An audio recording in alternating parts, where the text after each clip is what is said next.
So in your office pool of how long it would take for the thinness of Rand Paul's skin to reveal itself, if you picked one day, congratulations, you get the Rand Paul woven blanket. Mark, my question to you, my friend, is whether it is already clear, just 24 hours after Rand Paul's announcement, that his prickliness could prove to be his fatal flaw. John, the man's skin is thinner than that on a Peking duck bought at Kmart. Greetings here from Chicago, where Rahm Emanuel was just at this community center a little while ago talking to some kids and taking his victory lap. We'll talk more about that later, and you saw some of those kids in our cold open. This is like Nostradamus. You wouldn't need Nostradamus or Cassandra for this one. This is a guy who knows being thin-skinned is a problem. People around him know it. And all around his announcement, we didn't even give all the examples today. He was demonstrating the fact that when he's challenged, he reacts badly. And the fact is, nothing Savannah asked was unreasonable. Nothing the AP asked was unreasonable.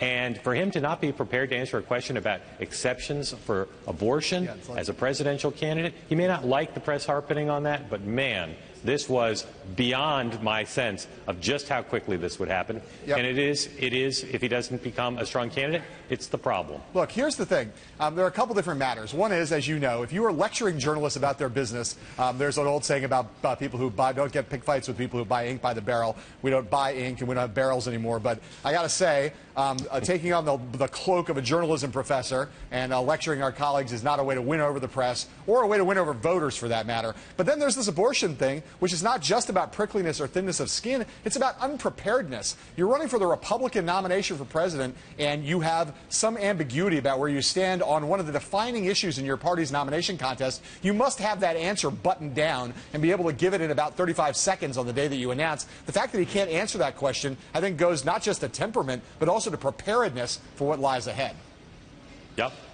And look, if he's changed his position on things, just explain it. Yes. I think most people would find that refreshing. He can't pretend that he is not subject to the rules of political journalism and of voters, which says you need to explain yourself. The fact that his reaction to it is to not give a bad answer but a prickly answer. I'll say again, I've thought all along, if there's something standing between him and the nomination or him and a strong candidacy, it is this.